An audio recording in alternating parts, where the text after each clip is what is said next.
தெரிவித்துக் கொள்கிறோம். சில்ட்ரன் சபை ஸ்கூல் 11:25 வந்துருங்கண்ணா.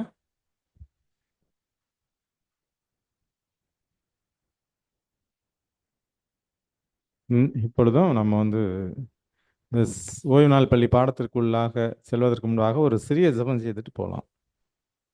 எங்களை அதிகமாக நேசிக்கிறேன் எங்கள் அன்பு ஆண்டவரே, இது நல்ல ஓய்வு நாளுக்காக நமக்கு நன்றி செலுத்துகிறோம். இந்த ஓய்வு நாள் பள்ளி பாடத்தை ஆண்டவரே உமது கரத்தில் நாங்கள் அர்ப்பணிக்கிறோம். இந்த காலாண்டின் முதல் பாடம் தேவன் தாமே நடத்தரும்படியாக ஆவியானவருடைய பிரசன்னம் எங்கள் ஒருவரோடும் இருந்து இதிலிருந்து நாங்கள் என்ன கற்றுக்கொள்ளணும்னு தேவன் விரும்புகிறீர்களோ அதை கற்றுக்கொண்டு அதை எங்களுடைய வாழ்வில் நாங்கள் கடைபிடிக்கிறதுக்கு தேவன் உதவி செய்யும்படியாக மீட்பெரும் இரட்சகருமாகிய கிறிஸ்துவின் நாமத்தில் கெஞ்சுகிறோம் நல்ல பிதாவே, ஆமென். ஸோ இந்த வாரம் நம்ம ஒரு புதிய பாடத்திற்குள்ளாக கடந்து செல்கிறோம். இந்த காலாண்டின் முதல் பாடம். இந்த புஸ்தகத்தோடைய பேர் அன்பும் நியாயமும் உள்ள தேவன். அன்பும் நியாயமும் உள்ள தேவன் அப்படிங்கிற ஒரு தலைப்பு தான். இந்த நாளின் பாடத்தோடைய தலைப்பு என்னன்னா, தேவன் மனப்பூர்வமாய் அன்பு கூறுகிறார் அப்படிங்கிற பாடத்துக்குள்ள தான் நம்ம போக இருக்கிறோம். ஒரு வசனத்தை வாசிப்போம். யோவான் 4வது அதிகாரம் 8வது வசனம். யோவான் 4:8. அப்பொழுது சமாரியா நாட்டாளாகிய ஒரு ஸ்திரீ தண்ணீர் மொள்ள வந்தாள். இயேசு அவளை 1 யோவான் 4:8. 1 யோவான் 4:8. சாரி.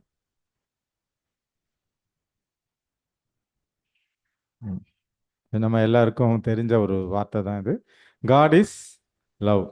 கடவுள்னாலே அன்பு. அன்புனா கடவுள் அப்படிங்கிறத நம்ம இந்த காலாண்டு முழுக்க நம்ம படிக்க போகிறது தேவனுடைய அன்பை குறித்து தான். கிறிஸ்தவ விசுவாசத்தோடைய அடிப்படை என்னங்க? கிறிஸ்தவ விசுவாசத்தின் அடிப்படை அன்பு. கிறிஸ்தவ விசுவாசத்தோடைய அடிப்படை என்னன்னா அன்பு தான். இன்னொரு அடுத்த ஒரு கேள்வி, இந்த உலகத்தில் தீமைக்கு அதிகம் பலியானது யாருங்க? தீமை. இவங்க தான் இந்த தீமைக்காக ரொம்ப அடி வாங்கியிருக்கிறாங்க, கஷ்டப்பட்டிருக்காங்கன்னு யாரையாவது சொல்ல முடியுமா? ஏசப்பா தான். இப்போ இந்த உலகத்தில் தீமைக்கு அதிகமாக பலியானவர் யாருன்னா ஏசப்பா தான். நம்மளுடைய பாவத்தை எல்லாத்தையும் அவர் தான் சுமந்துட்டு போனார். ஸோ அதுதான் அவர் தான் அதிகமாக பாதிக்கப்பட்டவர். இந்த உலகத்தில் தீமைக்கு அதிகமாக பாதிக்கப்பட்டவர் யாருன்னா யோவான் தான். ஸோ இந்த ஒரு அடிப்படை விஷயங்களோட கிறிஸ்தவ விசுவாசத்தின் அடிப்படை எது? அன்பு. தீமைக்கு அதிகமாக பலியானவர் யாரு? இயேசு கிறிஸ்து. தேவன் அன்பாகவே இருக்கிறார். இந்த அடிப்படை விஷயங்களோட நம்ம இந்த பாடத்துக்குள்ள போகலாம். முதல்ல ஒரு இன்ட்ரடக்ஷன். தேவன் பேதுருவை பார்த்து ஒரு கேள்வி கேட்கலாமா? கேளுங்க. இப்போ இப்படி ஒரு கேள்வி வருதுன்னு வச்சுக்கோங்களேன். தீமைக்காக அதிகமா கஷ்டப்பட்டது ஏசப்பாதான்னு சொல்றோம்.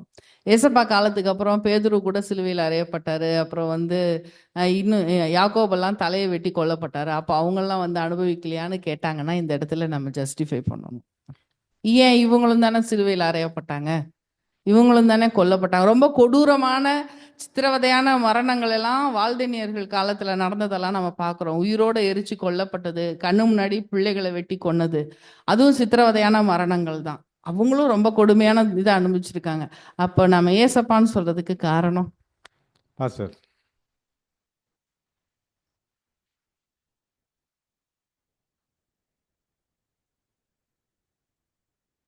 வரப்ப நம்ம நம்மளோட பாவத்தின் நிமித்தம் அந்த இதெல்லாம் அலோ பண்றாரு. சரிங்களா? ஒரு காலகட்டத்தில் பாவத்தில் இருந்தோம், அந்த தண்டனை இல்லாமல் லக்ஸரிஸாக நம்ம வாழ்ந்துருக்கலாம். சரிங்களா? ஆனால் அதை கொண்டு வர்றது யாரு அப்படின்னு சொன்னாக்க, கடவுளுக்காக வாழ்கிறப்ப அந்த மாதிரியான அனுபவத்துக்குள்ளார போகிறோம். அந்த தண்டனைகள் நமக்கு கிடைக்குது. அது கடவுள் கொடுக்குறாரா அப்படின்னாக்கா இல்லை. ஆனால் இயேசுவுக்கு அப்படி கிடையாது.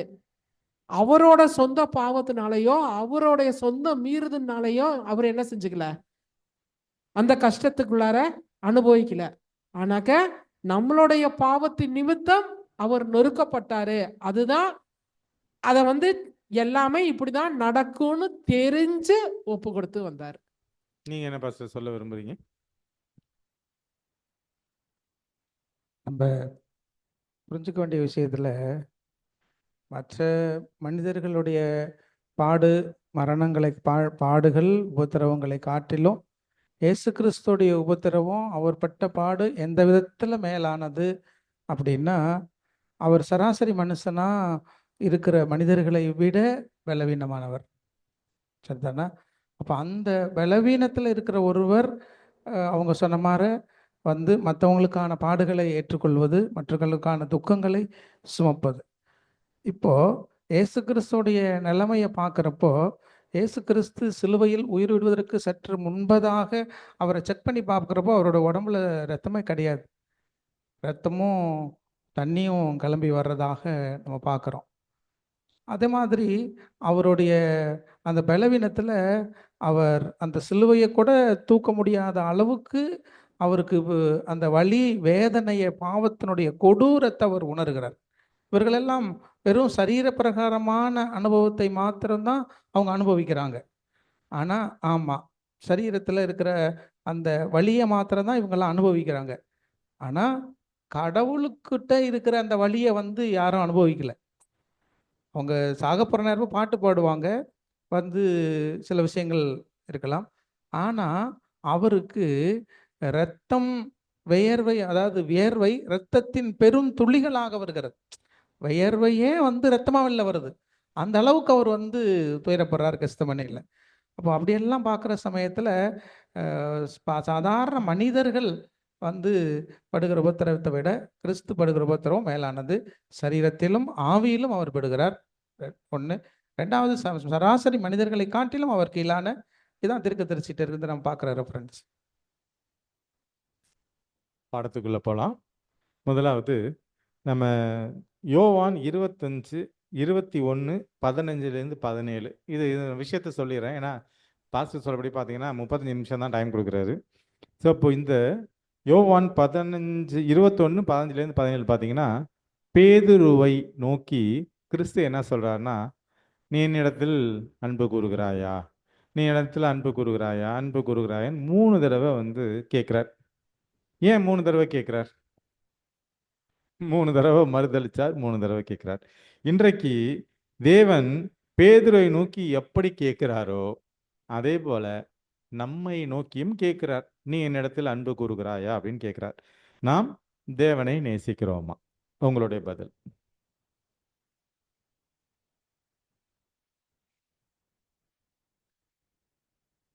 இல்லைங்க, இது நம்ம வந்து வெளிப்படையா பேசுறது. சொல்லுங்க டேனியல். மைக்கு டேனியலுக்கு ஒன்று போட்டுங்க, வச்சிருக்கேன். நீங்க கை தூக்கலாம் வேணாம், நீங்க நேராகவே உள்ளே வந்துடலாம், பாடத்துக்குள்ள வந்துடலாம். சிஸ்டர் ஒரு கேள்வி கேட்டாங்க, அது ரொம்ப அற்புதமான கேள்வி. அது அந்த கேள்விக்கு என்ன பதில் சொல்லலாம்னா, எல்லாரும் படுறது, எல்லாரும் யார் எடுத்துக்கிட்டாலும் படுற வேதனை சரீர பிரகாரமான வேதனை மட்டும்தான். அவங்க மனசுல கூட படலாம். ஆனால் ஜீசஸ் பிதாவை பிரிஞ்ச வேதனை யாருக்குமே கிடையாது, யாருக்குமே கிடையாது. அவர் பட்ட ஒரே ஒரு நபர் யாருன்னா ஜீசஸ் மட்டும்தான். நம்ம பிதாவை பிரிஞ்சு வாழ்வோம், ஆனால் பிதா பிரிஞ்சு வாழ்ந்தோங்கிற அந்த வேதனை நமக்கு இருக்காது. ஏன்னா அந்த அளவுக்கு நம்ம க்ளோஸாக போனதே இல்லை. ஜீசஸ் மட்டும்தான் க்ளோஸாக இருந்தார். அதனால தான் இந்த பாத்திரம் என்னை விட்டு நீங்கள் கூடுமானால் நீங்கள் கூடுன்னு ஜெபம் பண்ணார். அதான் நம்ம சொல்கிறோம், பாவத்திலே ஆக்கணி தீர்ப்பு அடைஞ்சது ஜீசஸ் தான். ஸோ இப்படி நம்ம மற்ற மக்களுக்கு சொல்லலாம். இப்போ இரண்டாவது கேள்வி, பேதுருவை பார்த்து கேட்ட கேள்வி போல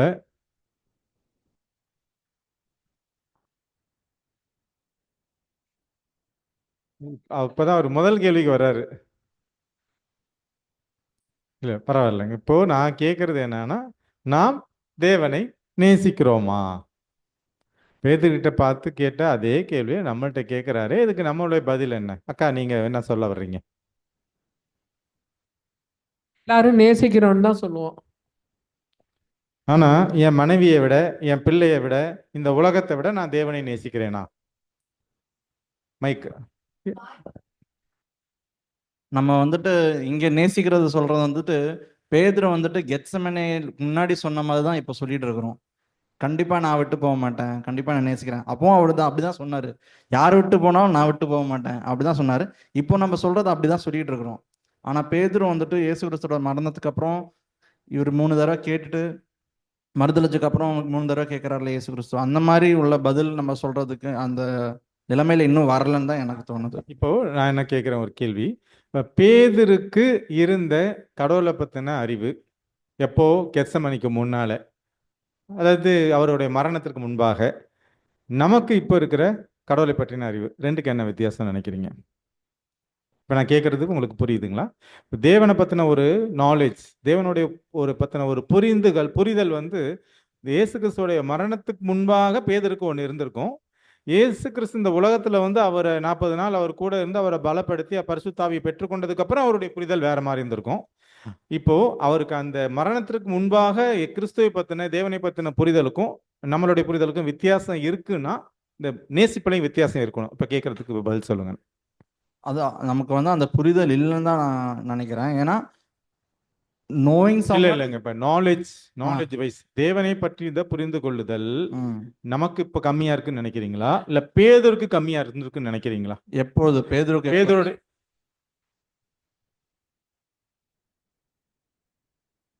இப்போ நீங்க என்ன பாஸ்டர் இதுக்கு பதில் சொல்ல வர்றீங்க? நான் கேட்குற கேள்வி உங்களுக்கு புரியுதுங்களா பாஸ்டர்?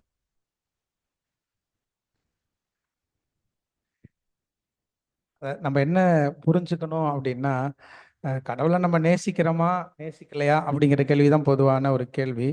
அது பேதுருவை விடையா, நம்மளை விடையா, நம்மளை வர பேதுரு அதிகமா, நம்ம பேதுரை விட நம்ம அதிகமா அப்படிங்கிற ஒரு பாயிண்ட்டுக்குள்ளே போகாமல், நம்ம இன்னும் கடவுளை நேசிக்கலை அப்படிங்கிறத நம்ம புரிஞ்சுக்கிடலாம். ஏன்னா பேதுரு ஆண்டவரை நேசத்தை சரியாக புரிஞ்சுக்கலங்கிறது தான் அங்கே இருக்கிற எவிடன்ட். அப்போ அதில் போய் பர்சன்டேஜ் ஆஃப் விஷயத்தை போய் நம்ம பேசிக்கிட்டோம் அப்படின்னா அது ஒரு புரிதலுக்குள்ளே வர்றது கஷ்டம். அப்படி தான் நான் ஃபீல் பண்ணுறேன்.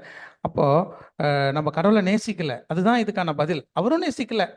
அவர் வந்து ஒரு மாதிரி லெவலில் கடவுளை பிரிஞ்சு மறுதளிக்கிறாரு, சபிக்கிறாரு. இப்போ நம்ம இன்னைக்கு அப்படி தான் நடந்துக்கிறோம்.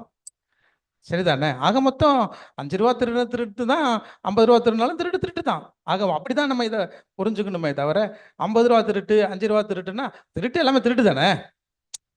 மறுதளிக்கிறது என்பது குணமாற்றம் வரலங்கிறது எல்லாமே ஒன்று தானே. அப்போ அப்படிங்கும்போது எப்படி நான் பேதுருவோட பெட்டராக மாற முடியும்? இல்ல பாஸ்டர், அப்படி அவருடைய கேள்வியை வச்சு நான் கேள்வி கேட்டேன். ஓ அவருடைய பதிலை வச்சு.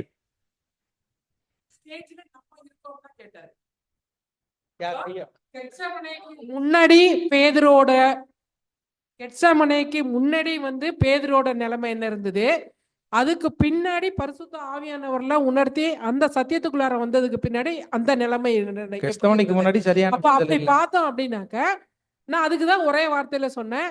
ஆரம்ப ஸ்டேஜ்ல வந்து பேதுரு எந்த நிலையில இருந்தாரோ அந்த நிலையில தான் 20 வருஷம் ஆயும் உட்கார்ந்துருக்கோம்.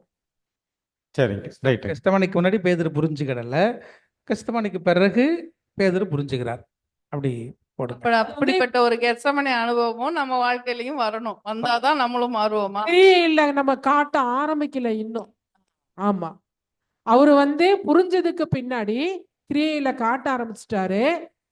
நம்ம வந்து புரிஞ்சும் புரியாதவர்கள் போல கிரியையில காட்டாம உட்காந்துருக்கோம். சரிங்க, அடுத்த டாபிக் உள்ள போயிடலாம். அது ஃபர்ஸ்ட் டாபிக்ல தானே இருக்கிறீங்க? இன்னும் ஃபர்ஸ்ட் டாபிக் வரலங்க பாஸ்டர். வரலையா? நான் சரி. இன்ட்ரோடக்ஷன்லேயே தான் இப்போ இருக்கேன். அந்த கேள்விக்கான பதில் ஃபர்ஸ்ட் டாபிக்ல இருக்குன்னு நான் நினைக்கிறேன். நீங்க டிஸ்கஸ் பண்ணுங்க, நான் வர்றேன்.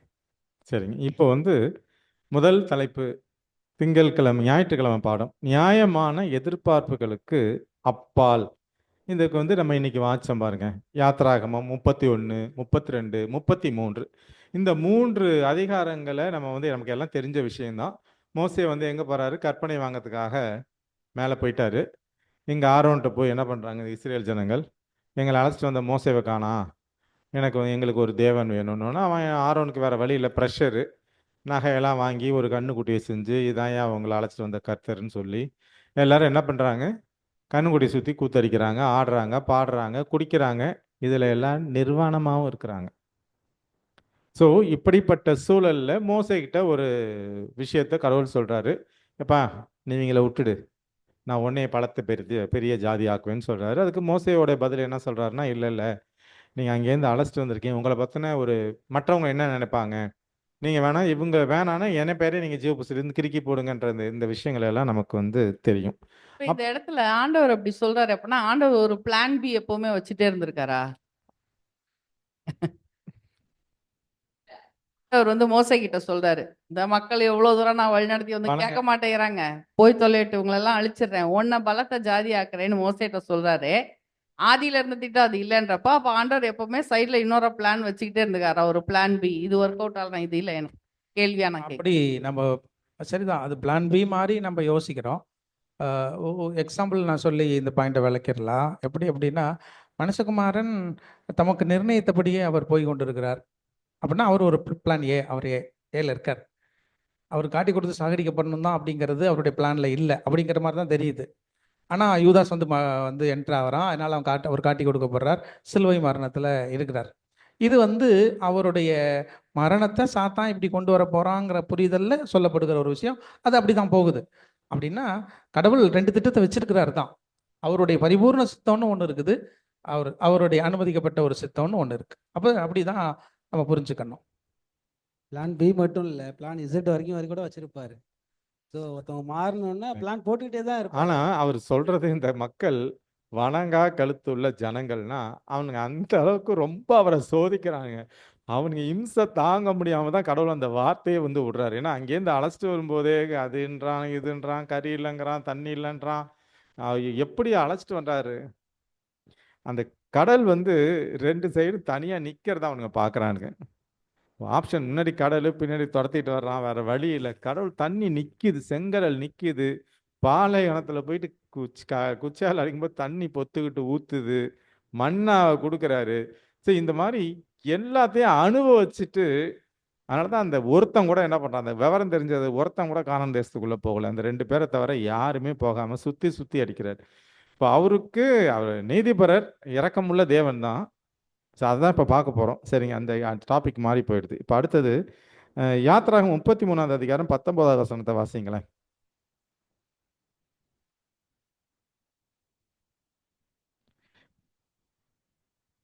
யாத்திராகம் 33:10. சொல்லுங்க. நான் உனக்கு முன்பாக கடந்து போக பண்ணி கர்த்தருடைய நாமத்தை உனக்கு முன்பாக கூறுவேன். எவன் மேல் கிருபையாய் இருக்க சித்தமாய் இருப்பேனோ அவன் மேல் கிருபையாய் இருப்பேன். எவன் மேல் இரக்கமாய் இருக்க சித்தமாய் இருப்பேனோ அவன் மேல் இரக்கமாய் இருப்பேன் என்று சொல்லி. சரிங்க, இப்போ நீங்கள் கேட்ட கேள்விக்கான பதில் இந்த இதில் தான் இருக்குது. இப்போ கடவுள் வந்து ஒரு பிளானில் இருக்கிறாரு அப்படின்னு நீங்கள் கேட்குறீங்க. ஒரு பிளான், செகண்ட் பிளான் பி வச்சுருக்காரா, சி வச்சுருக்காரா? அவர் சொல்கிறாரு ஜி, எஃப், டி வரைக்கும் வச்சுருப்பார். ஸோ இப்போ உங்கள் கடவுள் ஒரு வார்த்தையை சொல்கிறாரு. இப்போ 100 பேர் இருக்காங்கன்னு வச்சுக்கோங்களேன். அந்த 100 பேரில் யார் மேலே இரக்கமாக இருக்கிறதுக்கு எனக்கு சித்தம் இருக்கோ, எனக்கு யாரை பிடிக்குதோ அவன் மேலே இரக்கமாக இருப்பேன்.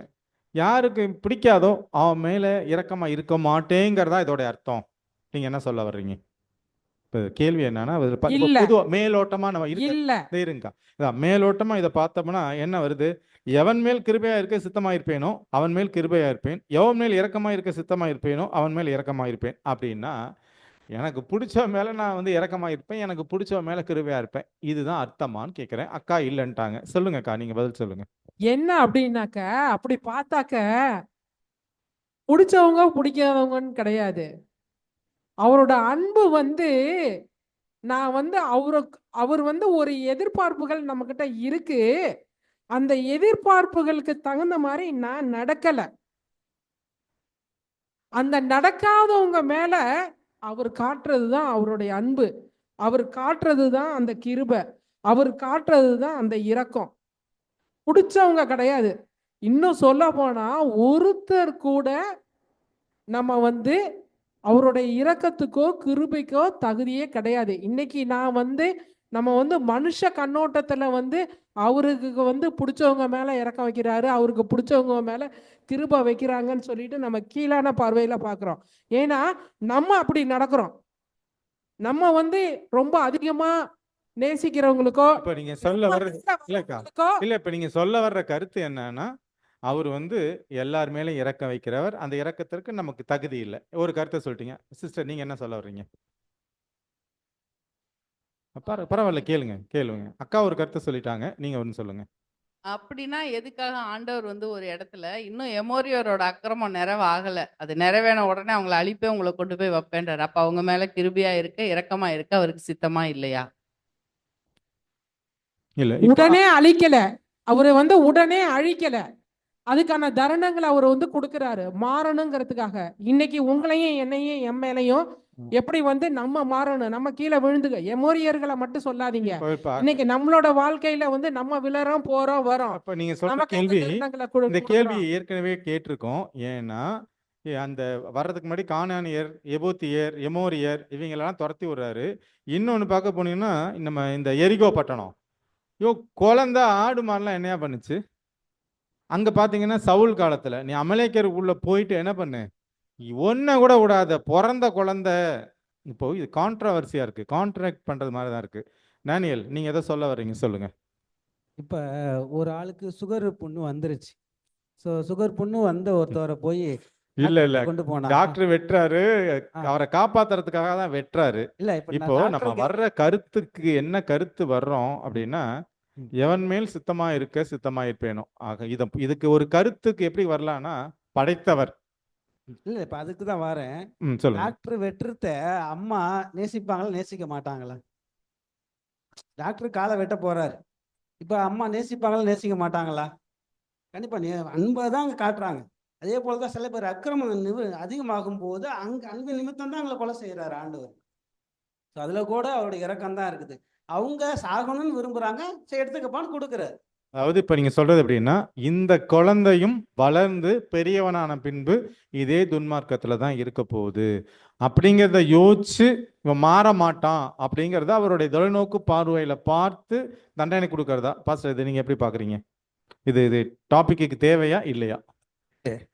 எவன் மேல கிருபையா இருக்க சித்தமா இருக்கிறேனோ அவர் மேல கிருபையா இருக்கேன், அவர் மேல நான் அன்பு காட்ட சித்தமா இருக்கேனோ அவர் சித்தமா இருக்கேன்னா எப்படி புரிஞ்சுக்கணும்னு தீர்க்கதரிசி சொல்றாங்க அப்படின்னா, எல்லா சீசர்களும் ஏசப்பா கிட்ட சீசர்கள் தான். ஆனா யோவான்ட்ட மட்டும் ஆண்டவர் ரொம்ப ஸ்பெஷல் லவ் வச்சிருந்தாரு. என்ன காரணம்? ஏன் அப்படின்னா, அவன் மட்டும் போய் சிலுவையிட்ட நின்று அவங்க அம்மாவை கையை பிடிச்சி அழைச்சிட்டு போறான். அந்த விஷயத்த வச்சுக்கோங்க, அதையும் வச்சுக்கோங்க. ஆனால் என்ன தீர்க்கதரிசி சொல்கிறாங்க அப்படின்னா, ஆக்ட் ஆஃப் அப்போஸ்டல்ஸில் பக்கம் 545 நீங்கள் போய் வீட்டில் வாட்சி பாருங்கள் இங்கிலீஷில். அப்போ அவங்க என்ன சொல்கிறாங்க அப்படின்னா, இயேசு என்ன சொன்னாலும் அதை கேட்டு அப்படியே ஒபே பண்ணுற கீழ்ப்படுகிற குணம் வந்து யோவான்ட்ட இருக்குது. அப்படியே எதை சொன்னாலும் அக்செப்டட், அவ்வளோதான். அதுக்கு மேலே அவன் வந்து வேற அப்ஜெக்ஷனோ அல்லது வேற எந்த மாதிரியான கீழ்ப்படியாமையோ யோவான்ட்ட இல்லை. ஆனால் பேதர்கிட்ட அவனும் கீழ்ப்படுகிறான் தான். ஆனால் பேதர் எந்த இடத்துல உட்காந்துருக்கான், 2வது 3வது இப்படி. அப்போ இப்படிதான் நான் பார்க்குறேன். அப்போ எவன் மேலே கிருபையா இருக்க, எவன் மேலே இரக்கமாக இருக்க சித்தமான எல்லாத்து மேலேயும் ஆண்டவர் அன்பு வைக்கிறார். நல்லோர் மேலும் அவர் தீயோர் மேலும் கண் வைத்தவராய், நீதியின் சூரியனை உதிக்க பண்ணுகிறவராய், மழையை பெய்ய பண்ணுகிறவராய் இருக்கிறார். ஆமா, அது உண்மைதான். எல்லாருக்கும் அவர் அன்பு காட்டுகிற தெய்வம். ஆனா யாருக்கு அவர் நித்திய ஜீவனை கொடுக்கிறார்? யாருக்கு அவர் வலது பாரிசத்தில் இருக்கிறதுக்கான இடத்தை கொடுக்கிறார்? யாரு வந்து 1,40,000 குமாரன் எங்கே போனாலும் அவரை பின்பற்றுகிறவர்கள் இவர்களே அப்படிங்கிற ஒரு விஷயத்தை யாருக்கு ஆண்டவர் கொடுக்கிறார்? இப்படி நம்ம பார்த்து அதை புரிஞ்சுக்கிடலாம். அப்படிதான் இல்லைங்க பாஸ்டர், தீர்க்கதரிசி இது வந்து சொல்றாங்க. எப்படின்னாக்க அது வந்து எல்லாருமே வந்து நம்ம செய்வோம். மனுஷனே வந்து யாருக்கு மேல ரொம்ப அதிகமா வச்சிருக்கிறோமோ அவங்களுக்கு வந்து ஸ்பெஷலா நம்ம வந்து கொடுப்போம். சரிங்களா? அவர் வந்து நம்மளுடைய இது எப்படி அப்படின்னாக்க அந்த மாதிரி நேசிக்கிறவங்களுக்கு வந்து அதிகமா கொடுப்போம். ஆனாக்கா வந்து நம்ம விருப்பப்படுறது ஒருத்தவங்ககிட்ட கிடைக்கல, நம்மளை வந்து அவங்க எதுக்குறாங்க, நம்ம மேல கோவப்படுறாங்க, நம்மள நஷ்டத்தை ஏற்படுத்துறாங்க, இப்படி உள்ளவங்களை வந்து விட்டு நம்ம என்ன செஞ்சிடறோம், என் வாழ்க்கையிலே நீ வராத, போதும் உங்ககிட்ட பட்ட வரைக்கும் அப்படின்னு சொல்லிட்டு விலகிடுறோம். சரிங்களா? ஆனா ஆண்டவர் அப்படி விலகல, அவங்களுக்கு இரக்கம் காட்டுறாரு, அக்கா சொல்றது கரெக்ட் காட்டுறாரு. சரி. இத வந்து நீங்க யோவானை கொண்டு வர்றது வந்து பிரியமானவங்களுக்கு எல்லாருமே, மோசையை போல இல்ல, தானியேல் போல என் இருதயத்துக்கு ஏற்றவன், என் வீட்டில் உண்மையும் முத்தனமாக இருந்தவன், இது எல்லாமே அவர் செய்யறாரு. பிடிச்சவங்களுக்கு அவர் வந்து அதிகமா கொடுத்துட்டு போறாரு. அந்த பிடிக்காதவங்களுக்கும் வந்து அவர் எல்லாமே தரத்துக்கு ரெடியா இருக்கிறாரு பாருங்க. அவர் உயிரை கொடுத்தாரு பாருங்க. உங்க கருத்தை இருங்க, நீங்க என்ன பாஸ்டர் சொல்ல வரீங்க? அவங்க பேசி முடிக்கட்டும். அவங்க முடிச்சிட்டாங்க, நீங்க சொல்லுங்க. ஆமா, சரிதான். மனுஷங்களையும் மனுஷனுடைய அன்பையும் மனுஷன் எடுக்கிற நிலைப்பாட்டையும் கடவுளுடைய நிலைப்பாட்டையும் நம்ம கம்பேர் பண்ண முடியாது. மனுஷன் அவனுடைய மாம்சீக பிரகாரமான விருப்பத்துக்காக ஒரு விஷயத்த அவங்க கேட்குறாங்களா கேட்கலையா அப்படிங்கிறத பார்க்குறான். ஆனால் கடவுள் பிதாவின் சித்தம் என்ன அப்படின்னு பார்க்குறாரு. இயேசு கிறிஸ்து பிதாவின் சித்தம் என்ன அப்படின்னு பார்க்குறாரு. பிதாவுடைய சித்தத்தின்படி நடப்பதற்கு இயேசு கிறிஸ்து வருகிறார். பிதாவின் சித்தத்தை இந்த பூமியில் உபதேசிக்கிறார். இப்படி தான் நான் சொல்ல வர்றேன். அதுதான் கிறிஸ்து சொல்றாரு. அதைத்தான் வந்து யோவான் கேட்டு ஒபே பண்றார். இப்போ அவனுக்கு தான் வந்து அதிகமான அன்பு கிடைக்குது. அவனுக்கான விஷயங்கள் யோவான் வந்து தான் வந்து வெளிப்படுத்தின விசேஷத்துக்கான விஷயங்களை, கடைசி காலத்துக்கான சம்பவங்களை, இந்த மாதிரி விஷயங்களை எல்லாம் அவர் பார்க்குறார். அப்போ நீங்க பாருங்க, எவனுக்கு அதிகமாய் மன்னிக்கப்பட்டதோ அவன் அதிகமாய் அன்பு கூறுகிறான். சரிதானா? அப்படின்னா என்ன அர்த்தம்? எவன் ஏசப்பாவை அதிகமா புரிஞ்சு அதிகமான ஒரு நேசத்துக்குள்ள வர்றானோ அவனுக்கு அதிகமாய் கொடுக்கப்படுகிறது. அதுதான் நம்ம இங்க புரிஞ்சுக்க வேணும். இயேசு கிறிஸ்து எல்லாருக்கும் பொதுவானவர். அந்த டாபிக்குள்ள நம்ம போகல. எல்லாருக்காக ஒரு ஜீவனை கொடுத்தார். அந்த டாபிக்குள்ள நம்ம போகல. ஆனா இங்க என்ன நடக்குது அப்படிங்கிறத தான் நான் எக்ஸ்பிளைன் பண்ண வர்றேன். அந்த ஷேரிங் ஆஃப் லவ் வந்து யாருக்கு அதிகமா புரியும் அப்படின்னா, அதிகமான உறவுக்குள்ள இருக்கிறவங்களுக்கு தான் புரியும். ஏன் யூகேஜி எல்கேஜியில் இருக்கிறவங்களுக்கு தெரியும்? ஏபிசிடி தெரியாதா? தெரியும். ஆனா அதை தாண்டி ஏன் செகண்ட் ஸ்டாண்டர்டில் இருக்கிறவனுக்கு சென்டென்ஸ் அமைக்க தெரியுதுன்னா, அவன் அந்த லெவலுக்கு அவன் வளர்ந்துருக்கிறான். அப்படிதான். ஆக எல்லாருக்கும் ஏபிசிடி தெரியும். அது மாதிரி ஏபிசிடி, அது மாதிரி இயேசு கிறிஸ்துவோட லவ் அப்படிங்கிறது எல்லாருக்கும் இருக்கு, பொதுவானதாகத்தான் இருக்கிறது. ஆனால் அவரை நெருங்கி ஜீவிக்க தான் அந்த அன்பு, அதனுடைய அடர்த்தி மக்களுக்கு விளங்கும், அவங்களுடைய நெருக்கம் புரியும். அதுதான் நம்ம இந்த இடத்துல பார்க்கணும்னு நான் சொல்றேன். சரி, வேற நான் பார்க்கணும்னு சொல்லலை. ஓகேங்க பாஸ்டர். இந்த தலைப்பு என்னன்னா, நியாயமான எதிர்பார்ப்புகளுக்கும் அப்பால்ங்கிறது தான் தலைப்பு. இதில் வந்து என்னுடைய கருத்தை நான் சொல்ல வர்றேன். இதில் என்ன கருத்து சொல்லப்பட்டிருக்கு பாடத்தின்படின்னு பார்த்தீங்கன்னா, எவன் மேல் கிருபையாக இருக்க சித்தமாக இருப்பேனோ அவன் மேல் கிருபையாக இருப்பேன், எவன் மேல் இரக்கமாக இருக்க சித்தமாக இருப்பேனோ அவன் மேல் இரக்கமாக இருப்பேன்னு சொல்லியிருக்காங்க. அப்போது படைத்தவருக்குன்னு ஒரு உரிமை இருக்குது. இப்போ இந்த பாடத்தில் படி பார்த்தீங்கன்னா படைத்தவருக்கு ஒரு உரிமை இருக்குது. ஆக்சுவலாக இந்த இஸ்ரேல் ஜனங்கள் தேவனுடைய அன்பை பெறுவதற்கு தகுதி இல்லாமல் போயிட்டாங்க. அவங்களுக்கு தகுதி இல்லை. ஏன்னா அவங்க வந்து அவருடைய கட்டளைகளை மீறிட்டாங்க. அப்போ தான் கட்டளையை வாங்கிட்டு வர்றாரு, சொல்லிட்டு போகிறாரு சீனாய் மலையில். இவங்க என்ன பண்ணுறாங்க, நிர்வாணமாக நிற்கிறானுங்க, கண்ணுக்குட்டி வச்சுக்கிட்டு தான் எங்கள் தேவன் ஆடுறாங்க, பாடுறானுங்க, குடிக்கிறாங்க, சாப்பிட்றானுங்க. இதெல்லாம் ஒரு பக்கம் இருந்தாலும் அவர்களுக்கு அந்த தகுதி இல்லை. படைத்தவருங்கிற முறையில் தகுதி இல்லாத ஒருவருக்கும் அவர் என்ன பண்ணுறாருன்னா இரக்கத்தை காண்பிக்கிறார். அவர் வந்து என்ன பண்ணுறாரு, கிருபையை காமிக்கிறார். இதுதான் நியாயமான எதிர்பார்ப்புன்னு ஒன்று இருக்கணும். இப்போ பாஸ்டருக்கு வந்து இப்படி நியாயமான எதிர்பார்ப்பு இருக்குது. இப்போது நம்ம சரஸ்வதி அம்மா வந்து இப்படி தான் இருக்கணும்னு இருக்குது. ஆனால் அவங்க வந்து அவரை முகமுகமாக எதுக்குறாங்க. அவருடைய சொல்லுக்கு கீழ்ப்படியில் அவங்க சர்ச்சுக்கு வர்றதுக்கு அவங்களுக்கு தகுதியே இல்லை. சும்மா சொல்கிறேம்மா, உங்களுக்கு மட்டும்தான் தகுதி இருக்குன்னு நான் நினைக்கிறேன். அதை மீறி பாஸ்டர் வந்து அவங்க மேலே அன்பு செலுத்துகிறார். ஸோ அந்த மாதிரி தான் நியாயமான எதிர்பார்ப்புன்னு ஒன்று இருக்குது. அந்த எதிர்பார்ப்பையும் மீறி தேவன் வந்து அன்பு செலுத்துகிறார் அந்த தகுதி இல்லாத மக்களுக்கு. இதே மாதிரி நமக்கும் என்ன பண்ணுறார், தகுதி இல்லாத நமக்கும் என்ன பண்ணுறாருன்னா அவர் வந்து இரக்கத்தை காண்பிக்கிறார், கிருபையை காமிக்கிறார். இந்த வசனத்தோடைய அர்த்தம் பாடத்தின்படி இப்படி போட்டுட்டு இருக்கு. சரி, நம்ம அடுத்த பாடத்துக்குள்ளே போகலாம். திரும்ப செலுத்தப்படாத அன்பு. இதில் ஓசியாவுடைய வாழ்க்கையிலேருந்து ஒரு சில அனுபவங்களை பார்க்குறோம். ஏன் ஓசியாவை என்ன பண்ணுறாரு, கடவுள் போயிட்டு ஒரு விபச்சார ஸ்திரியை மேரேஜ் பண்ணுங்கன்றாரு. விபச்சார ஸ்திரியை மேரேஜ் பண்ணிக்கிறாரு அவர் சொன்னது போலயே. ஆனால் அந்த விபச்சார ஸ்திரி என்ன பண்ணுறாங்க, அவர் மேலே, ஓசியா மேலே அன்பு காமிக்கல, ஓடி போகிறாங்க. திரும்ப போய் என்ன பண்ணுறாரு, விலை கொடுத்து காசு கொடுத்து திருப்பி என்ன பண்ணுறாருன்னு அப்படி தானே பாஸ்டர் பாடத்தில் வருது, கரெக்டு தானே? திரும்ப என்ன பண்ணுறாருன்னா காசு கொடுத்து கொண்டு வர்றார். இதே வந்து இஸ்ரேல் ஜனங்கள் எப்படி அங்கே ஓசியா அவனுடைய விபச்சார மனைவியோ, இதே போல தான் இஸ்ரேல் ஜனங்களும் என்ன பண்ணுறாங்க, கடவுள் அவங்க மேலே அன்பு காமிக்கிறார், அவங்களுக்கு அந்த தகுதி இல்லை. அந்த விபச்சார ஸ்திரீ போல தான் அந்த இஸ்ரேல் ஜனங்கள் இருக்காங்க. தேவன் என்ன பண்ணுறாருன்னா அவர்கள் மேலே அன்பு காமிக்கிறார். அன்பு காமிச்சு அவங்கள பாதுகாத்து பராமரித்து எல்லாத்தையுமே பண்ணினாலும் திருப்பி ஓடி போகிறாங்க. திரும்ப ஒரு வேலை கொடுத்து என்ன பண்ணுறாருன்னா கொண்டு வர்றார். ஆனால் அந்த மக்கள் என்ன பண்ணல, கடவுள் மேலே திரும்ப அன்பை செலுத்தவில்லை. தேவ அன்புக்கு அவங்க அந்த மக்களுக்கு வந்து அவங்க பாத்திரமானங்களாகவே அவங்க வந்து நடந்துக்கல. ஒரு உரிமையை கோர முடியாத ஒரு நிலைக்குள்ள அந்த மக்கள் இருந்தாலும் என்ன பண்ணுறாரு தேவன், அவர்கள் மேலே வந்து அன்பு செலுத்துறாருங்கிறதான் நம்ம இதில் இருந்து நம்ம பார்க்குறோம். இப்போ ஓசியாவினுடைய அனுபவத்தில். இப்போது இதுலேருந்து நீங்கள் என்ன சொல்ல வர்றீங்க இந்த பாடத்திலிருந்து? ஏற்கனவே டிஸ்கஸ் பண்ணது தான். இதில் வேற ஏதாவது நீங்கள் ஏதாவது கருத்துக்கள்? சரிங்க.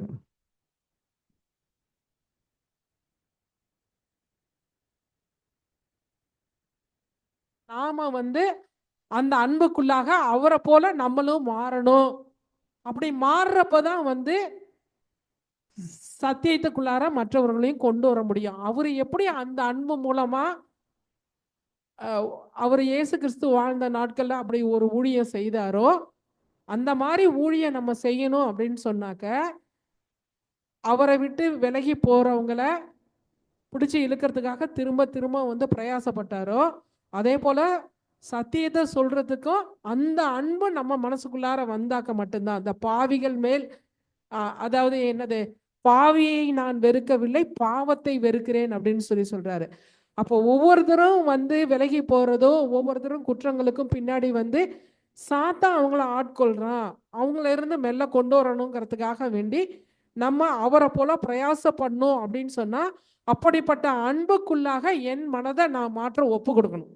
அப்படின்னா தான் அவரை போல வந்து நம்மளால ஊழியம் செய்ய முடியும். சரிங்க. இந்த பாடத்தின்படி பார்த்தீங்கன்னா, இஸ்ரேல் மக்களுக்கு மட்டும்தான் இந்த மாதிரியான ஒரு அன்பை காண்பித்தாரா? அவங்க விலகி விலகி போனாலும், எதிர்த்தாலும், சண்டை போட்டாலும், பிரச்சனை பண்ணாலும், இன்னைக்கு நம்ம இடத்திலும் இதை காண்பிக்கிறாரா? அவர் நினிவே மக்களுக்கு காமிச்சிருக்காரு.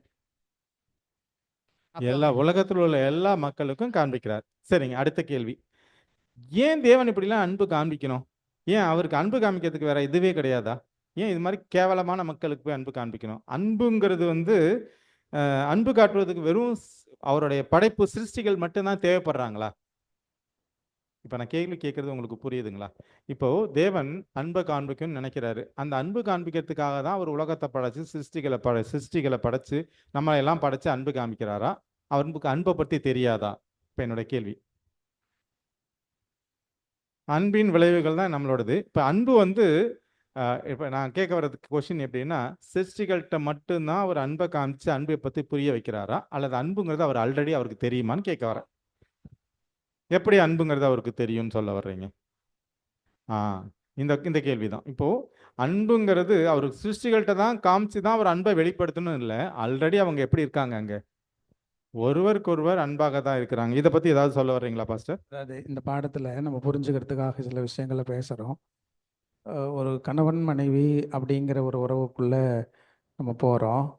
அதுக்கு முன்னால் ஒரு விஷயத்தை ஆண்டவர் சொல்கிறாரு. என்ன அப்படின்னா, கடவுளுடைய அன்பு எவ்வளவு தூரம் வெளியேற பெற்றது அப்படின்னா, பெற்றோருடைய அன்பும், அதாவது பெற்றோர் பிள்ளைகளுடைய உறவு அப்படிங்கிறது ஒரு சிறிய நீரோடை போல, சிறிய நீரோட மாதிரி. ஆனால் கடவுளுடைய அன்பு அது பெரிய ஊற்று, அது பெரிய கடல் மாதிரி. அப்போது இந்த கடவுளுடைய அன்பை புரிஞ்சுக்கிறதுக்கு தான் ஆண்டவர் இங்கே ஒரு எக்ஸாம்பிள் கொடுக்குறார். என்னது கடவுளுடைய எக்ஸாம்பிள்? அந்த ஸ்திரீ சோரம் போன ஸ்திரீ, அவளை போய் கல்யாணம் கட்டிக்கணும் அப்படின்னு யதார்த்த வாழ்க்கையில் பார்ப்போம். கடவுளுடைய அன்பு புரிஞ்சுக்கிறதுக்காக ஒரு சோரம் போன மனைவியையோ ஒரு சோரம் போன கணவனையோ எந்த ஒரு மனைவியாலையும் கணவனாலையும் ஏற்றுக்க முடியுமா? ஏற்றுக்க முடியுமா? முடியல. இப்போ சோரம் போன மக்களை ஏற்றுக்கிறேன்னா அப்படின்றார் கடவுள். இதுதான் கடவுளுடைய அன்பு. இதுதான் இங்கே நம்ம பேசப்பட வேண்டிய விஷயம்.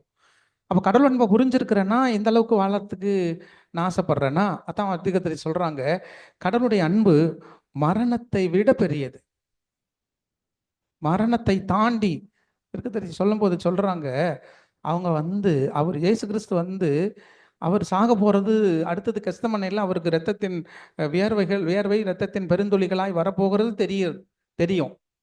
அவர் சாக போகிறாருங்கிறது தெரியும், அவர் பருகிற வேதனை தெரியும். இப்போ அந்த வேதனையின் மத்தியிலும் கூட அதை மறந்து அன்பு என்ன செய்யுது அப்படின்னா, அவருக்கு வர்ற பிரச்சனையை மறந்துருச்சு. அவருக்கு வர்ற பெரிய பாடுகளையும் வேதனைகளையும், அந்த வேதனைகளை நீங்கள் அளவீடு வச்சு பார்க்குற பொழுது அது சொல்லணும்னா துயரம். அதான் நம்ம ஆரம்பத்தில் டிஸ்கஸ் பண்ணோம்.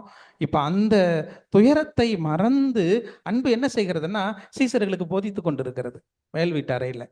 நீங்கள்லாம் அப்படி இருக்கக்கூடாதுயா, நான் உங்கள் ஆண்டவர் பார், நானே உன் காலை கழுவுறேன் அப்படின்னா நீ எப்படி இருந்துக்கணும் அப்படின்னு அவருக்கு ஒரு பாடத்தை போட்டு கொடுக்குறாரு. அப்போ நம்ம என்ன புரிஞ்சுக்கிடணும், கடவுளுடைய அன்பு மனிதர்களுடைய அன்பு அல்ல, அது வேற லெவலில் இருக்கிற அன்பு. அந்த லெவலில் நம்ம புரிஞ்சுக்கணும் அப்படின்னா கடவுளோட சேர்ந்து போகணும். அப்போதாங்க இந்த 2வது பாடத்துக்கான பாடத்தை நம்ம படித்த மாதிரி நம்ம ஃபீல் பண்ண முடியும், புரிஞ்சுக்கிறதாக முடியும். அப்படி தான் நமக்கு சொல்கிறாங்க இந்த பாடத்தில். அப்படி தான் தீர்க்கதரிசி நமக்கு டீச் பண்ணுறாங்க. அதை நம்ம புரிஞ்சுக்கிறதுக்கு ட்ரை பண்ணுவோம். அந்த மாதிரி நம்ம வாழ்க்கை இருக்குதான்னு நம்ம செக் பண்ணுவோம். தேவன் தான் இந்த உலகத்தை படைத்தார். படைத்தவருக்கு நம்மளை எப்படி வேணால் நடத்துறதுக்கு உரிமை இருக்குல்ல, எப்படி வேணால் நடத்தலாம். நம்ம வந்து ஒரு குற்றம் சொல்லலாம், அவர் தான் நியாயாதிபதி நீதிபரர், நீ இந்த தப்பு பண்ணிட்ட அப்படின்னு ஒரு குற்றத்தை அவங்க மேலே சுமத்தி அவங்கள என்ன பண்ணலாம், ஒன்றும் இல்லாமல் பண்ண முடியும். நிறைய பேர் அப்படி தானே பண்ணுறோம், உலகத்தில் அப்படி தானே பண்ணுறோம். ஏதாவது ஒரு சான்ஸ் கிடைக்குமா இவனை குற்றம் சுமத்துறதுக்குன்னு கண்டுபிடிக்கிறோம், கரெக்டாக குற்றம் சுமத்தி அவனை ஒழிச்சு கட்டுறோம் அல்லது வேலையை விட்டு தூக்குறோம், ஏதாவது ஒன்று பண்ணுறோம். ஆனால் தேவனுக்கு அந்த உரிமை இருக்குது, ஏன்னா அவர் தான் உலகத்தை படைச்சவர். ஆனால் அவர் அது பண்ணுறாரா அப்படின்னா பண்ணலை. அதானே பாஸ்டர் சொல்ல வந்தீங்க. நீங்கள் சொல்ல வர்ற கருத்து அந்த அன்பு. அவருக்கு எல்லா விஷயமும் தெரிந்தாலும் அவர் என்ன பண்றாரு, அந்த சூழ்நிலையை அதை மறந்து நமக்கு பாடம் சொல்லி கொடுக்கணும் அப்படிதான் நினைக்கிறார். பிதாவும் அவருடைய அன்பு எப்படி இருக்கு, கிறிஸ்துவ அந்த நிலையில அவர் பார்க்கறதுக்கு அது மாதிரி அவர் இஷ்டப்பட முடியுமா? ஒரு குமாரனை இருந்தாலும் அவர் என்ன பண்றாரு, இந்த உலகத்தின் மேல் நம்ம தான் பார்க்கிறோம்ல, குமாரனை தந்து இந்த உலகத்தில் இவ்வளவாய் அன்பு கூர்ந்தார் அப்படிங்கிறது. அந்த அன்பை புரிஞ்சுக்கிற பார்க்குற பார்வைக்கு நம்ம வரணும் அப்படிங்கிறது தான். அதாவது கிறிஸ்துவின் படிகளில் வந்து அவருடைய அன்பை வந்து எதன் மூலமாக வெளிப்படுத்துகிறார் அப்படிங்கிற இதில் வந்து நம்ம படிச்சிருக்கோம். உறவுகள் மூலமாக அவர் வந்து வெளிப்படுத்துகிறார் அப்படின்னு சொல்லிட்டு சொல்கிறோம். இன்னைக்கு வந்து எனக்கு பிறந்த பிள்ளை ஒரு ஊனமாகவோ ஒரு மனநிலை குறைவுள்ள பிள்ளையாகவோ ஒரு ஒழுக்கக்கேடுல சிக்கின பிள்ளையாகவோ இருந்தாக்க அந்த பிள்ளைகளை வந்து எந்த மாதிரி நம்ம வந்து பேரண்ட்ஸ் நடத்துகிறோம் அப்படிங்கிறதெல்லாம் நம்ம வந்து பார்க்கணும். அதுவும் கூட வந்து ஒரு சர்டன் பீரியட் வரைக்கும் நம்ம வந்து தம் கட்டி போகிறோம். அதை காட்டிலேயே அதாவது அந்த கிறிஸ்துவின் படிகளில் வந்து அவருடைய அன்பை வந்து எதன் மூலமாலாம் வெளிப்படுத்த, இயற்கையின் மூலமா அப்படின்னு சொல்லிட்டு இது பண்ணுறாங்க, உறவுகள் மூலமாக அப்படிங்கிறது எல்லாமே வந்து அதில் வந்து வருது. அப்போது இந்த உறவுகள் மூலம் அப்படிங்கிறப்போ வந்து ஒரு கணவன் மனைவி இடத்துல அப்படின்னு சொல்லிட்டு பார்க்குறோம். ஒரு இந்த வகையில் நம்ம பார்க்குறோம் அப்படின்னாக்க நிறைய கணவர்கள் வந்து வழி விலகி போனவர்களாக இருந்தாலும் கூட வந்து 90% வந்து பெண்கள் வந்து பொறுத்து போய் என்ன பண்ணுறது, இல்லைன்னா குடும்பம் கெட்டு போயிடும், இல்லைன்னா பிள்ளைங்களோட லைஃப் வந்து வீணாயிடும் அப்படிங்கிறதுக்காக வேண்டி நிறைய பேர் வந்து பெண்கள் வந்து பொறுத்து போகிறாங்க. ஒரு சில கணவன்மார்கள் வந்து இந்த மாதிரி வந்து சோரம் போனவங்களா போயிடுறாங்க. அதாவது ஆஃப்டர் மேரேஜ் தான் நான் சொல்ல வரேன். அப்படி வரப்போ வந்து விட்டு கொடுத்து போகிற ஒரு சிலரும் வந்து இருக்கிறாங்க. அப்போ இந்த ஒரு காரியங்கள் மூலமாக ஆண்டவர் அவருடைய அன்பை நமக்கு வந்து வெளியில் கொண்டு வராரு. அதுக்காக தான் இந்த ஓசியா எப்படி வந்து வருது அப்படிங்கிறது, அந்த உறவுகள் மூலமாக அன்பை வந்து நம்ம வந்து ஆண்டவருடைய அன்பை வந்து நம்ம வந்து புரிஞ்சுக்கிறதுக்காக வேண்டி வைக்கிறாருங்கிறத நம்ம வந்து ஃபஸ்ட்டு வந்து நம்ம வந்து புரிஞ்சுக்கணும். நம்ம வந்து என்னதான் இருந்தாலும், என் பிள்ளை மக்கா இருந்தாலோ ஒரு பெரிய ஸ்டேஜுக்கே போகலனாலும் அந்த பிள்ளையை நம்ம விட்டு கொடுத்துட்றோமா, அவங்களுக்கு செய்ய வேண்டியதை வந்து செய்யாமல் இருக்கிறோமா? அப்படி தான் ஆண்டவரும் செய்கிறாரு. ஆனால் இன்னும் அதிகமான அந்த ஒரு ப்ராக்டிக்கல் லைஃப்பில் வந்து நம்ம வந்து நம்ம உறவுக்குள்ளார தான் இது பண்ணுறோம். ஆனால் ஆண்டவர் அப்படி இல்லை, அவருடைய குடும்பம் பெருசு. அப்போ எல்லாருமே அவருடைய பிள்ளைங்கிறப்போ வந்து அந்த அன்பை அவர் வந்து கொண்டு வராரு. அந்த கண்ணோட்டத்தில் அந்த குறுகிய என்னோட குடும்பத்துக்குள்ளார மட்டும் காட்டாம அடுத்து வந்து சபைங்கிற குடும்பத்தில் காட்டுறதுக்கும் அந்த சமுதாயங்கிற குடும்பத்துக்குள்ளார காட்டுறதுக்கும் ஆண்டவர் வந்து நம்மளை வந்து எதிர்பார்க்கிறார். பாடம் அழைக்கப்பட்டவர் அநேகர், தெரிந்து கொள்ளப்பட்டவர் சிலர். இது வந்து இந்த கல்யாண வஸ்திர உவமை. கல்யாணத்துக்கு அழைக்கப்பட்டவர்கள் எல்லாரும் தான் அழைக்கிறார். தேவன் வந்து அன்பானவர், எல்லாரும் பரலோகத்துக்கு வரணும்னு ஆசைப்படுறார், எல்லாத்தையும் அழைக்கிறார். இதில் ஒரே ஒரு விஷயம், தேவன் நம்ம மேலே அன்பு கூறுகிறதுக்கு அவருக்கு அந்த உரிமை இருக்குது. அதே போல் நமக்கு ஒரு உரிமை கொடுத்துருக்கிறார். என்ன பண்ணுறாரு, அந்த அன்பை நிராகரிக்கிறதுக்கு எனக்கு உரிமை கொடுத்துருக்கிறார். இப்போ இதை எப்படி பார்க்குறீங்க?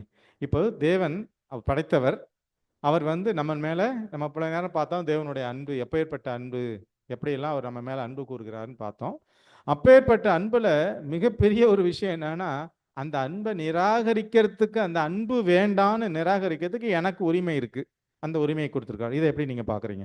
இதை அதுதான் பத்தின அவர் வந்து தேவன்றதை காமிக்குது. அங்க முதல்ல ஆதியில சாத்தான் வச்ச அந்த குற்றச்சாட்டு, ஆண்டவர் அன்பானவர்ல, அவர் சர்வாதிகாரி, அவருடைய சிருஷ்டிகள் நம்மெல்லாம்.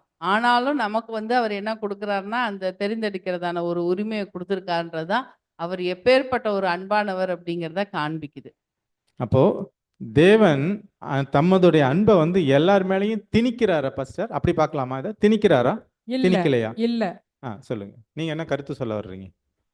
அதாவது இந்த சுதந்திரம் அப்படிங்கிறப்போ முதல்ல நம்ம புரிஞ்சுக்க வேண்டியது, ஏன் நம்ம வந்து இந்த அழைக்கப்பட்டவர்கள் அப்படிங்கிற ஒரு விஷயத்தில் ஏன் வந்து அவங்களால போக முடியல? சாக்கு போக்கு சொல்கிறான்ல, அதானே போக முடியல, அதான் மறுக்கிற. அவனுக்கு அந்த சுதந்திரம் இருக்குல்ல. அப்போது ஆண்டவர் எல்லாருக்கும் சுதந்திரத்தை கொடுத்துருக்கிறார் அப்படிங்கும் பொழுது, அந்த சுதந்திரத்தை கேவலமான அளவுக்கு பயன்படுத்துகிற மாதிரி ஆண்டவர் கொடுக்கல. சொல்கிறது புரியுதுங்களா? 278வது பக்கம் டிசைர் ஆஃப் ஏஜஸில் வந்து 27வது சாப்டர்னு நினைக்கிறேன். தன்னை எந்த வல்லமை ஆட்சி செய்ய வேண்டும் என்பதை தெரிந்து கொள்ள ஒவ்வொரு மனிதனுக்கும் சுதந்திரம் உள்ளவனாக இருக்கிறான். அந்த அளவிற்கு கீழாக ஒருவரும் விழுந்து விடவில்லை, அவ்வளவு கெட்டவர்களாக ஒருவரும் இல்லை. கிறிஸ்துவில் அவர்களால் விடுதலை காண முடியும். சரிதானே? அப்போது என்ன நம்ம புரிஞ்சுக்கணுன்னா, அவ்வளோ மோசமாக ஆண்டவர் விட்டுடலை. ஆனால் இன்னைக்கு சுதந்திரத்தை பயன்படுத்துறதுல அவங்க வேற மாதிரி அளவில் இருக்கிறாங்க மனிதர்கள். எப்படி? அவன் முழுசா அந்த சுதந்திரத்தை தவறான விஷயத்துக்கு நிராகரிக்கிறான். எனக்கு வந்து முழு சுதந்திரம் கடவுள் கொடுத்துருக்கிறாருங்கிறதுக்காக கடவுளை ஒதுக்கி கொலை பண்ணணும் அப்படிங்கிறது கிடையாது. அவன் நான் ஏர் மாடு வச்சுருக்கேன், அதை போய் நான் செக் பண்ணணும், நான் கல்யாணம் கட்டினேன், அதனால் நான் மனைவியோட சந்தோஷமாக இருக்கணும், நான் வந்து வியாபாரத்துக்கு போகிறேன் அப்படிங்கிற ஒரு மனநிலை வருது அப்படின்னா, சுத்தமாகவே அவன் கடவுளை வெறுத்து ஒதுக்குறான் அப்படிங்கிறது தான் நம்ம புரிஞ்சுக்கிடணும். அப்போ சுதந்திரம் என்பது கடவுளை வெறுத்து ஒதுக்குவதற்காக கொடுக்கப்படவில்லை. சுதந்திரம் என்பது குணமாற்றத்திற்குள்ளாக என்னால் வர முடியவில்லை என்பதற்காக கொடுக்கப்படுவது இல்லை. சுதந்திரங்கிறது குணமாற்றத்திற்குள்ளாக வர முடியலை, நான் இப்படி தான் செய்வேன் அப்படிங்கிறதுக்கு அல்ல. குணமாற்றம் என்பது, சுதந்திரம் என்பது அதுவல்ல. அப்போ சுதந்திரம் என்பது எதற்காக கொடுக்கப்படுகிறது? கடவுளை தெரிந்து சேவிப்பதற்காக கொடுக்கப்படுகிறது. அதுக்கு தான் சுதந்திரம். அப்போ அந்த சுதந்திரத்தை போய் நீ தீமையான பாதையில் செலுத்திட்ட அப்படின்னா அதுக்கு வேற ரூட்டு தான். அதாங்க தெரிந்து கொள்ளப்பட்டவர்கள் அநேகர் வந்து அழைக்கப்பட்டவர்கள் அநேகர், தெரிந்து கொள்ளப்பட்டவர்களோ சிலர். அப்படிங்கும்போது அந்த சுதந்திரம் எந்த அளவுக்கு பயன்படுத்த வேண்டும் என்பதை நாம் கவனத்தில் வைத்துக் கொள்ள வேண்டும். எனக்கு சுதந்திரம் இருக்குது அப்படிங்கிறதுக்காக நான் வந்து சிகரெட் பிடிச்சிட்டே இருக்கலாமா? நான் மட்டும் சாகல, சுற்றி இருக்கிறவங்களையும் சாகடிக்கிறேனே, அப்போ அதுக்கு பேர் சுதந்திரமா? இல்லை. சுதந்திரம் இருக்கிறது என்பதற்கான காரணம் என்ன? நான் இந்த நாட்டை தூய்மையாக வைத்துக் கொள்ள வேண்டும், என் சரீரத்தை தூய்மையாக வைத்துக் கொள்ள வேண்டும், என் சுற்றுப்புறத்தை நான் தூய்மையாக வைத்துக் கொள்ள வேண்டும். இதுதானே சுதந்திரம். இதுதானே சுதந்திரம். அப்போ அப்படிதான் நம்ம இதை புரிஞ்சுக்கிடணும். அப்படிதான் தீர்க்கதரிசி பார்க்குறாங்க, அப்படிதான் சொல்றாங்க அவங்க. அப்போ கேவலமான நிலைமைக்குள்ள மனுஷன் போயிடல. அப்போ யாரை சேவிக்கணும் அப்படிங்கிறது அவங்களுக்கு ஆண்டவர் கொடுத்திருக்கிற சுதந்திரம், அதை சரியா பயன்படுத்தணும். ஜெபத்திற்கு பதிலாக அந்த அசுத்தாவி பிடித்தவனால் சாத்தானின் வார்த்தைகளை மட்டும் கூற முடிந்திருந்தது. அசுத்தாவி பிடித்தவனால இருந்த போதிலும் அந்த இருதயத்தால் பேசப்படாத வேண்டுகோள் கேட்கப்பட்டது. தேவை மிக்க ஆத்மாவிலிருந்து உண்டாகும் அழுகுரல் வார்த்தையாக வெளிப்பட முடியாததாக போனாலும் அது கேட்கப்படாமல் இருக்க மாட்டாது. ஆண்டவர் வார்த்தை சொல்றார். என்ன சொல்றாரு அப்படின்னா, விஷயம் வந்து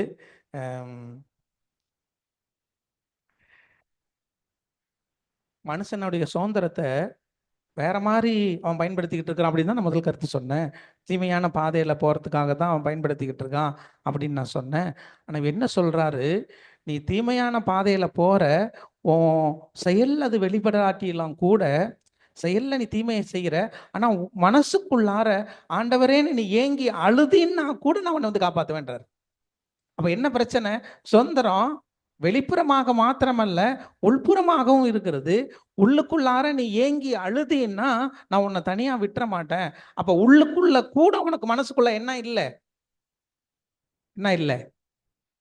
சொல்ற கருத்து புரியுதா? என்ன சொல்ல வரேன்டு? சுதந்திரத்தை ஆண்டவர் தீமைக்காக பயன்படுத்தணும்னு சொல்லலை. அதுக்கு பேர் சுதந்திரம் கிடையாது. ஏன்னா அந்த பாடத்துல எல்லாம் தீமைக்காக பயன்படுத்துறாங்க. கடவுளை விட்டு வெளில போறதுக்காக பயன்படுத்துறாங்க. அது வல்ல சுதந்திரம். சுதந்திரம் என்பது நன்மைக்காக பயன்படுத்துவது, கடவுளை நேசிப்பதற்காக பயன்படுத்துவது.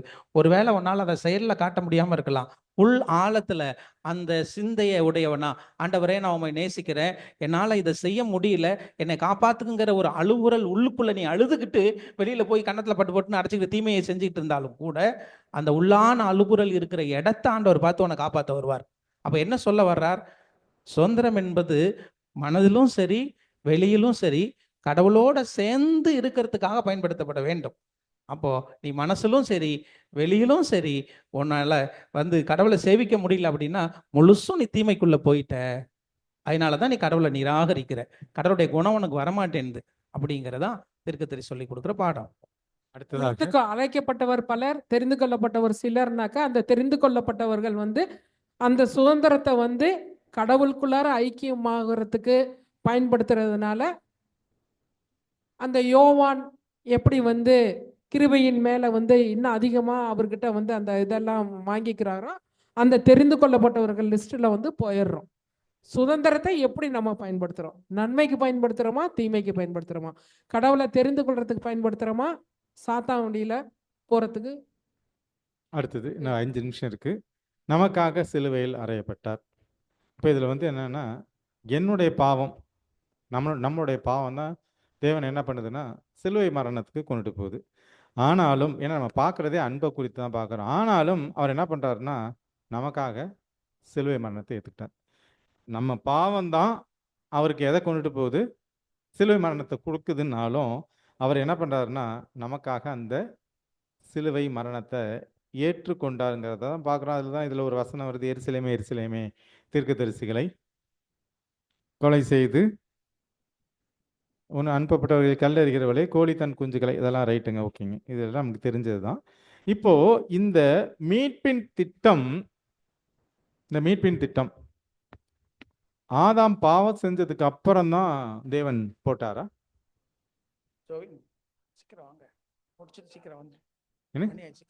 ஆதியிலே தேவன் இந்த திட்டத்தை போட்டார். இதெல்லாம் நமக்கு தெரிஞ்ச விஷயம். ஒரே ஒரு கேள்வி தான், 5 நிமிஷம் இருக்குது, ஒரே ஒரு கேள்வியோட முடிக்கிறேன். மொத்தம் 3 கருத்துக்களை பார்க்குறோம். ஒரு கருத்து நாத்திகம், என்னது? தேவன் இல்லை அப்படின்னு ஒரு கருத்து. 2வது கருத்து தேவன் இருக்கிறார், தேவன் என்னை நேசிக்கிறாருங்கிற ஒரு கருத்து. 3வது ஒரு கருத்து தேவன் என்னை வெறுக்கிறார். நம்ம நிறைய இடத்துல நம்மளே வெளிப்படுத்துகிறோம், ஆண்டவரே எனக்கு மட்டும் ஏன் இந்த சோதனை? அப்போ இந்த 3 கருத்தை நீங்கள் எப்படி பார்க்குறீங்க? தேவன் இல்லை ஒரு கருத்து, தேவன் என்னை நேசிக்கிறார், இது நம்ம எல்லாரும் சொல்கிறது. 3வது தேவன் என்னை வெறுக்கிறார். நம்ம இதில் பார்க்குறது பாடம் என்ன? தேவன் அன்பானவர். அந்த அன்புங்கிறது அதான் அகாபே அன்பு, எல்லாத்த விட பெருசு அப்படிலாம் நம்ம பார்க்குறோம். இப்போ தேவன் என்னை வெறுக்கிறார் அப்படிங்கிற ஒரு கருத்தை எப்படி பார்க்குறீங்க? புரிதல் இல்லை. அதனாலதான் ஆண்டவர் ஏதாவது ஒரு சின்ன விஷயம் நடந்துட்டாலும் கூட சொல்லுவாங்கல்ல, கடவுளுக்கு கண்ணே இல்லை, என்னை மறந்துட்டாரு, எனக்கு தான் இவ்வளோ கஷ்டத்தையும் துன்பத்தையும் கொடுக்குறது. அவருடைய அந்த அன்பை புரிஞ்சுக்கல. உண்மையா இன்னைக்கு லெசனை படிக்கும்போது நம்ம ஆண்டவரை எப்படியெல்லாம் பார்த்துக்கிட்டு இருக்கோமோ அதுல ஒரு வித்தியாசமா இன்னைக்கு ஆண்டவரை பார்க்க வச்சிருக்காங்க. எப்படின்னா, இன்னைக்கு பாஸ்டர் சொன்ன மாதிரி ஒரு ரியல் லைஃப்ல சாத்தியமே இல்லாத ஒரு விஷயம், ஒரு சோரம் போற கணவனையோ ஒரு சோரம் போன மனைவியோ எப்படி நம்மளால இது பண்ண, ஆனா அவங்கள கூட மனப்பூர்வமா சிநேகிக்கிறேன்னு ஆண்டவர் சொல்றாரு. அப்படிப்பட்ட ஒரு கணவனுடைய அன்பை தான் அவர் வெளிப்படுத்துறாரு. அப்படிப்பட்ட ஒரு ஆண்டவரை நம்ம புரிஞ்சுக்கிட்டோம்னா நம்மளால அந்த வார்த்தையை சொல்ல முடியாது, ஆண்டவர் அன்பில்லை, அவருக்கு என் மேல அன்பில்லை, அவர் என்னை சோதிக்கிறான்ற வார்த்தை வராது. கண்டிப்பா கருத்துலேயே ரொம்ப மோசமான கருத்து ஆண்டவர் என்னை வெறுக்கிறார் அப்படின்னு ஒரு மனுஷன் சொல்லும்போது தேவனுடைய மனசு என்ன பாடுபடுது பாஸ்டர்? புரிந்து கொள்ளப்பட முடியாத சாத்தான். அதான் இதில் சொல்கிறாங்க, தீர்க்கதரிசி சொல்கிறாங்க, சாத்தான் கடவுளுடைய அன்பை இருட்டடிப்பு செஞ்சுட்டான். பைபிள் அப்படி தான் சொல்லுது. தேவன் காரிருளில் வாசம் பண்ணுகிறார் என்று சொல்லி சாலம் புஸ்தகத்தில், நீங்கள் 4ஆம் புஸ்தகத்திலையோ சாமுவேல்லையோ பார்க்கலாம். அப்போது காரிலூரில் வாசம் பண்ணுற அளவுக்கு வாசம் பண்ணுறாருங்கிற மாதிரி உலகத்தை கடவுளுடைய அன்பிலிருந்து சாத்தான் பிரிக்கிறான். அப்போ அப்படி பிரிக்கப்பட்டதுனால தான் அவங்களால கடவுளுடைய அன்பை முழுசாக பார்க்க முடியல. அப்போ கடவுளுடைய அன்பு எந்த அளவுக்கு ஆழமாக இருக்குதுங்கிறது தான் இன்னைக்கு பாடம். இன்னைக்கு இருக்கிற 4 பாடமே கடவுள் எந்த அளவுக்கு ஆழமாக நேசிக்கிறாருன்னா, எந்த அளவுக்கு உன்னால் வெறுக்க முடியுமோ அந்த அளவுக்கு வெறுக்கப்படக்கூடிய சூழல் இருந்தாலும் சரி விடு அப்படின்னு சொல்லி ஏற்றுக்கிற ஒரு மனப்பக்குவம் உடையவராக நான் இருக்கிறேன். அதற்கு இந்த உலகத்தில் உதாரணம் இயேசு கிறிஸ்து. நீ என் மகனையே அனுப்பி நான் அவருடைய உயிரை கொடுக்க வச்சு நான் உன்னை நேசிச்சிருக்கிறேன். இது உனக்கு புரியுதாங்கிறது தாங்க நம்ம புரிஞ்சுக்க வேண்டிய ஆழமான அன்பு. அப்போ நாம் அதெல்லாம் ஏன் நடக்க முடியல அப்படின்னா, நம்மளுடைய சுதந்திரத்தை தவறாக சாத்தானுக்கு கீழ்ப்படியும்படி நம்ம பயன்படுத்திக்கிட்டு இருக்கிறோம். அதனால தான் நம்மளால் கடவுள்கிட்ட சேர்ந்து வர முடியலை. அப்போ அது என்னைக்கு சாத்தானுடைய கூற்றுகள் பொய் என்றும் என் வாழ்க்கை தவறு என்றும் என்றைக்கு நான் புரிந்து கொள்ளுகிறேனோ, அது உள்ளான ஆழத்திலிருந்து நீ அழுதுகிட்டு இருக்கிற அந்த கூக்குரலை கூட கடவுள் என்ன பண்ண மாட்டார், விட்டுட மாட்டார், ஏற்பாடு பண்ணுவார். இதுதான் கடவுளுடைய அன்புங்கிறத நம்ம சரியாக புரிஞ்சுக்கணுங்க. வேற ஏதாவது கேள்விகள்? டேனியல், நீங்கள் ஏதாவது பேச வரீங்களா? டேனியல் சார், அப்போ ஏசாவை வெறுத்தேன்னு வசனம் இருக்குல்ல, யாக்கோபை சிநேகித்தேன் ஏசாவை வெறுத்தேன்னு இருக்கும்போது அப்போ தேவன் வெறுக்கவே மாட்டாரா? அதுவும் எப்போ? வயிற்றுக்குள்ள இருக்கும்போதே சொல்றார். நமக்கு முன்னாடி இருக்கிற காரியம் மட்டும் தான் தெரியும். ஆண்டவருக்கு நேரம் காலம் எல்லாத்தையும் கடந்தவர். அவருக்கு முன்னாடி கம்ப்ளீட்டா வேர்ல்டு ஹிஸ்டரியே முன்னாடி இருக்கு. ஏசா வயிற்றுக்குள்ள இருக்கும்போதே அவருக்கு தெரியும் ஏசா வளர்ந்து என்ன பண்ண போறான்னுட்டு. புரியுதா? அதைத்தான் அவன் தேர்ந்தெடுக்க போறான். அவனுடைய தேர்ந்தெடுக்க உரிமையை அவன் தவறாதான் யூஸ் பண்ணி அவன் தவறாதான் போக போறான்றது தெரிஞ்சதுனாலதான் அவர் ஏசாவை வெறுத்தேன். யாக்கோபு எப்படி எத்தனை இருந்தாலும் அவன் திரும்ப என்கிட்ட சேர்வான்றதே அவர் தெரிஞ்சிருக்காரு. அதனாலதான் யாக்கோபை சிநேகித்தேன். அந்த கருத்து தான், அந்த மனசின் ஆழத்தில் அவன் ஒரு சின்ன அழுக என்னால செயல்ல காமிக்க முடியல, ஆனா அந்த மனசுக்குள்ள என்கிட்ட ஒரு வாஞ்சை இருக்குன்னா கூட காப்பாற்றுவாருங்கிற மாதிரி. ஒருவேளை ஏசா வளர்ந்ததுக்கு அப்புறம் அந்த மனசுக்குள்ள கூட அந்த வாஞ்சை இருந்திருக்காது. அந்த அமலேக்கியர்கள்ட்ட இருக்காது, அந்த எபூசியர்கிட்ட இருந்திருக்காது, எமோரியர்கிட்ட இருந்திருக்காது. அதனாலதான் தேவன் என்ன பண்றாரு, அதை அழிக்கிறாருங்கிறதான் நம்மளுடைய புரிந்து கொள்ளுதாக இருக்கணும். கடவுளுடைய மனசை நம்மளால அவ்வளவுதான் புரிஞ்சு. இன்னொன்னு, ஆண்டவர் வெறுக்கிறாரு அப்படின்னு சொன்னாக்க அவரு வெறுக்கிற மாதிரி வழிவகையில நான் நடந்திருக்கேங்கிறத நம்ம புரிஞ்சுக்கிறோம். வெறுக்கிறவர் இல்லை. ஏசாவை வெறுத்தேன் அப்படின்னா பாவத்தை வெறுக்கிறவர் பாவியை நேசிக்கிறார். மனுஷனை வெறுக்கிறார் அப்படிங்கிற மாதிரி நம்ம நினைக்க வேண்டாம். அவர் வெறுப்பது பாவத்தை, அவர் வெறுப்பது சாத்தானுடைய குணங்களை. அதான் நம்ம புரிஞ்சுக்கிடணும். அதை தான் ஆண்டவர் வெறுக்கிறார். அப்படி நம்ம புரிஞ்சுக்கிட்டோம்னா தெளிவா சொல்லலாம் டேனியலுக்கு பதில். சரிதானே? சாத்தானே அவர் வெறுக்கிறாரா? கண்டிப்பா. அவனுடைய பாவத்தை, சாத்தான கூட அவர் என்ன செய்யறாரு, அவனுக்கு கூட ஒரு வாய்ப்பு கொடுக்கிறார். சாத்தானுடைய குணங்களைன்னு நான் சொல்ல வரேன். பாவத்தை வெறுக்கிறார், பாவியை நேசிக்கிறார், நபரை நேசிக்கிறார். நீ அழிஞ்சிருக்கிறதுக்காக நான் உன்னை படைக்கல, ஆனா உங்ககிட்ட இருக்கிற குணம் எனக்கு பிடிக்காத குணம். இதுதான் நம்ம புரிஞ்சுக்க வேண்டிய மைய கருத்து. நல்லது. ஒரு பாடத்தை நடத்தி கொடுத்த தேவனுக்கும் சபையோருக்கும் என்னுடைய நன்றியை தெரிவித்துக் கொள்கிறேன். ஆமென். இப்பொழுதும் அடுத்த வாரம் என்னென்ன பொறுப்புகள் யார் யாருக்கு கொடுக்கப்பட்டிருக்குங்கிறத நான் வாசிக்கிறேன். கவனத்தில் வைத்து ஆயத்தமாக வரும்படி உங்களை அன்போடு கேட்டுக்கொள்கிறோம். அடுத்த வாரம் இயற்கை செய்தி சகோதரி ஃபெமிலா, ஊழிய அறிக்கை சகோதரி எஸ்தர் தங்கம் அவர்கள், ஆரோக்கிய செய்தி மகன் சாம் டேனியல், சபைகளுக்கு ஆலோசனை சகோதரி வினோதினி, ஓய்வு நாள் பள்ளி பாடம் போதகர் அவர்கள். மீண்டுமாக அறிவிக்கிறேன். இயற்கை செய்தி சகோதரி ஃபெமிலா, ஊழிய அறிக்கை சகோதரி எஸ்தர் தங்கம், ஆரோக்கிய செய்தி மகன் சாம் டேனியல், சபைகளுக்கு ஆலோசனை சகோதரி வினோதினி, ஓய்வு நாள் பள்ளி